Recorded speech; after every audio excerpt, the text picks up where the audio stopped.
একমুখী থাকলে কনসেন্ট্রেশন বেশি। একমুখীটা যোগের এই তাই যোগ যারা যোগী যারা যোগ সাধনা করেন তাদেরই যোগস চিত্তবৃত্তি নিরোধ, এটার উপরেই এন্টার যোগশাস্ত্রটা, বুঝতে পারছো? যোগস চিত্তবৃত্তি নিরোধ, চিত্তবৃত্তি বলে এই মাইন্ড, মানে মাইন্ড স্টাফ, ওটাকে চিত্তবৃত্তি বলে। এটাকে যে যত একীভূত করতে পেরেছে, মানে আমরা লেন্স দিলে আগুন পড়ে যে কাগজ পড়ে যায় দেখেছো, এবার তুমি লেন্সটা সরিয়ে নাও,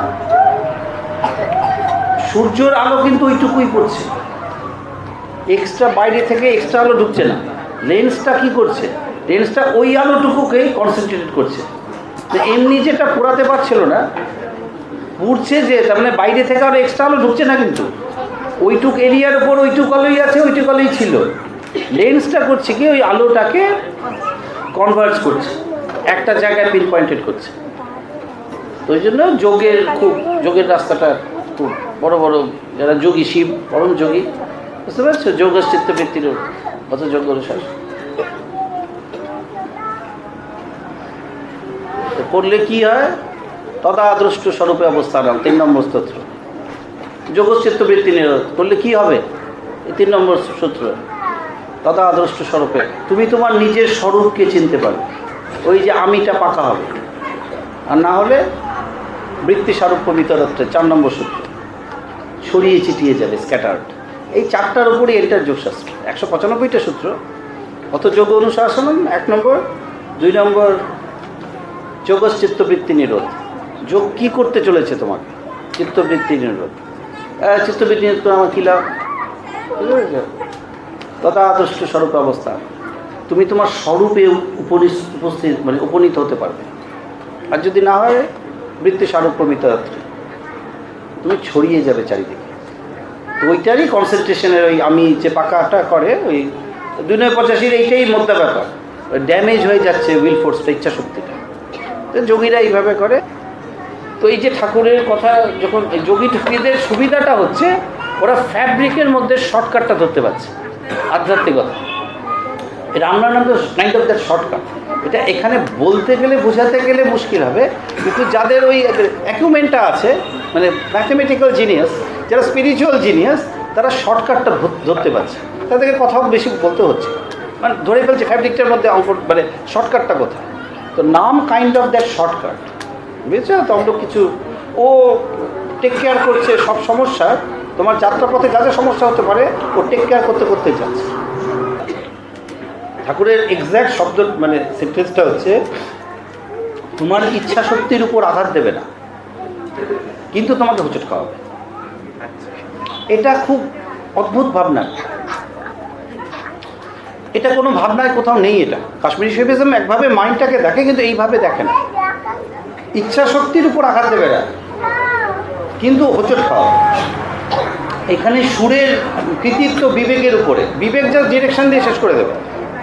তুমি এই পথে যাও, তোমাকে ফোর্স করছে না, কিন্তু ঠাকুরের সুরটার এই সুবিধাগুলো আছে। তোমাকে একটু পরিপক্ক হয়ে গেলে তুমি পারবে না অন্য লাইনে যেতে, বাধার সৃষ্টি করবে। ওই সুরের পথে যেতে যা যা সুরের পথে সাহায্য করছে না, সব বাধা সৃষ্টি একদম। তুমি এখানে বসে আছো, এটা তোমার সত্যিকারের সুরের পথে হেল্প হচ্ছে কি হচ্ছে না। যদি হেল্প না হয়, ও তোমাকে বাধা দেবে, এমন পেট খারাপ করে দেবে পিছনে। মানে এক্স্যাক্টলি এগুলো, না জায়গাটা বোঝা গেল? তোমাকে তোমার সুরের কাজের পথে, লাইফটা খুব শর্ট, 60-70-80 বছর, বুঝতে পারছো? তো ওই রিস্কটা থাকে, মানে সময়ও তো খুব কম। তো 20-30 বছরে, 20 বছর ধরে এমনি ছেড়ে দেয়, ও বাচ্চা বড় হতেই টাইম নেবে, 40-50 বছরের ধরো, মানে প্রিপারেটরি টাইম, মানে তৈরি হওয়ার সময়। তো ওখানে সময় ওয়েস্ট করেন, মানে যে উদ্দেশ্যে একটাই উদ্দেশ্য, একটা উদ্দেশ্যের সৃষ্টি, সেটা একটাই, 2-3টা উদ্দেশ্য না। আমরা আমাদের মতো করে উদ্দেশ্য ঠিক করে নিই, চাকরি করবো, বাকরি করবো, বিয়ে করবো, বা নানা রকম সেবা, নানা রকম নিজেদের মতো। ওটা তো আমরা ঠিক করছি। যতক্ষণ না তুমি খুব আরও ডিপে ঢুকছো, তুমি তো জানো না এক্স্যাক্ট উদ্দেশ্য, why we have been sent. তুমি তো ইচ্ছা, নিজের ইচ্ছায় আসনি। তো ওই যে একটা ইচ্ছা আছে, একটা ইচ্ছা, সেটা ওইটার সাথে যেটা সাহায্য করবে তুমি বুঝতে পারবে, যেটা করবে না তুমি হোঁচট খাবে। এটা খুব অদ্ভুত একটা, বুঝা গেল? এখানে ওইটাই বিবেক কিছুটা বলে, বিবেক ডিরেকশন দেয়। সুরটা পড়লে সুর ওই হোঁচট খাওয়াবে। কথা বলছে পার্সোনাল লাইকিং ডিসলাইকিংস এর উপর অনেক কিছু অনেক সময় থাকে। তো ধরো আমি অন্যমনস্ক, আমি হোঁচট খেলাম, তো সেটার সাথে একটু বুদ্ধি করে করে চলতে হবে। অ্যাকচুয়ালি হোঁচটটা সুর দেবে, আমার অন্যমনস্কতা না। বলে এটাও একটু মানে একটু লুজলি বা লিবারেলি হোঁচট শব্দটা ইউজ করার মুশকিল আছে। আমি উপরের দিকে তাকিয়ে রাস্তায় চলছি, আমি পড়েই যাব, দ্যাটস আন্ডারস্টুড। তো ওটাকে যেন এই সুরের হোঁচট খাওয়াটা কিন্তু একটু উঁচু স্টেজ। হ্যাঁ, মানে সুর তখন ফুটছে, অঙ্কুরোদ্গম হচ্ছে, ফার্স্ট স্টেজ বলছি আমি এটাকে।